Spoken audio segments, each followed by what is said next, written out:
Bonjour, cette semaine nous allons étudier le chapitre 13 de l'évangile de Marc.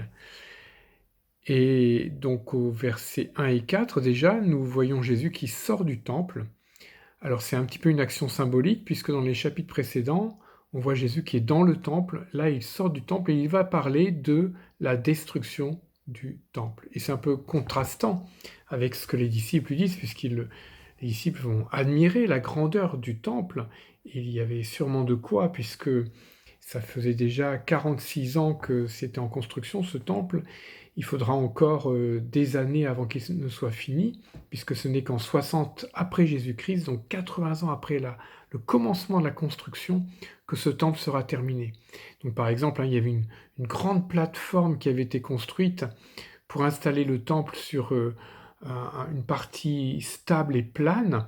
Et donc cette plateforme était à 60 mètres de hauteur. Il avait fallu construire des murs de 60 mètres de haut. Ça représente un immeuble de 20 étages de nos jours.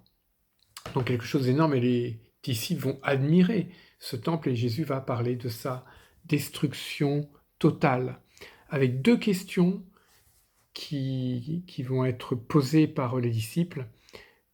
Eh bien, la destruction du temple, quand viendra-t-elle? Et en même temps, la fin du monde, quels en seront les signes? Et donc, dans les versets qui vont suivre, Jésus va répondre à ces deux questions.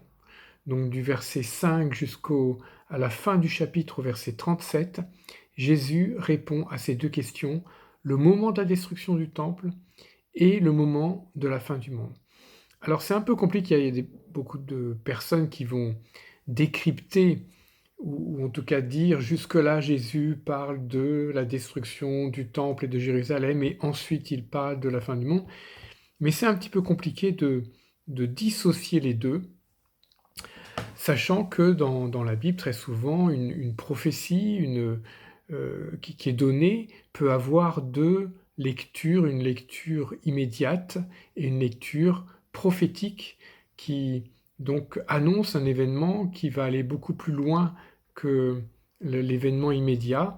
Et on voit d'ailleurs dans les Écritures que l'événement immédiat dont il est question ne répond pas complètement à la prophétie qui est donnée. Et c'est exactement la même chose ici. C'est-à-dire qu'effectivement, il est parlé de la destruction du temple, la destruction de Jérusalem, très clairement, et donc il est demandé d'ailleurs aux personnes de fuir Jérusalem quand les signes de sa prochaine destruction arriveront.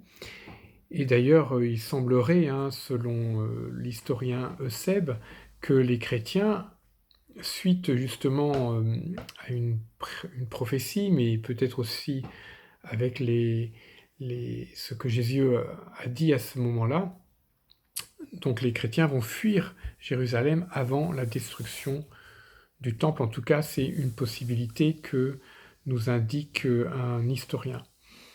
Donc tout ça pour dire qu'on a deux plans de réalisation de la prophétie. On voit très bien les moments où Jésus parle de la destruction du temple, de la destruction de Jérusalem, et on voit aussi des moments où ça dépasse cet événement qui est presque immédiat, qui va arriver, on va dire, 40 ans après le moment où Jésus est en train de parler. Donc on voit des moments, des choses qui dépassent complètement cet événement ponctuel. Et donc voilà, en lisant ce chapitre, on va essayer de décrypter ces choses-là, on va essayer aussi de reconnaître les signes annonciateurs, par exemple de la fin du monde. Il est parlé des guerres, il est parlé des famines, il est parlé des tremblements de terre, mais il est dit ça ne sera pas encore la fin.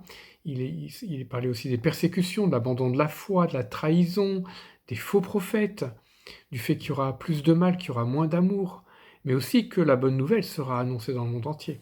Tous ces éléments-là sont indiqués dans ce chapitre 13, donc qui est, comme je le disais, très riche, très profond. On va parler aussi de l'abominable profanation du temple, c'est des choses qui ont déjà eu lieu dans le passé à Jérusalem, et donc Les chrétiens, les disciples qui écoutent, là, savent très bien de quoi Jésus est en train de parler. Et, euh, et donc il est aussi parlé donc de la fin du monde dont on ne connaît ni l'heure ni le jour, comme le dit Jésus. Alors, un dernier point peut-être, et après il y aura beaucoup d'autres choses à dire quand nous serons ensemble pour étudier ce texte. On voit que plusieurs fois de suite, 6 fois de suite, Jésus nous dit, dans ce passage des versets 5 à 37, Jésus nous dit « Faites attention, soyez vigilants, restez sur vos gardes, tenez-vous en éveil. » C'est comme un refrain, c'est-à-dire que Jésus, s'il nous parle de tout ça, c'est pour attirer notre attention, nous demander de la vigilance, de rester sur nos gardes, de rester éveillés, d'avoir du discernement, de ne pas se faire avoir par les faux messies, les faux prophètes qu'on reconnaît à leurs fruits qui font le mal. Voilà, tout ça, c'est vraiment quelque chose d'important que nous aurons aussi à garder en mémoire au fur et à mesure de notre progression dans la lecture. Voilà, en tout cas, bonne étude biblique, bon temps de prière et que Dieu vous bénisse.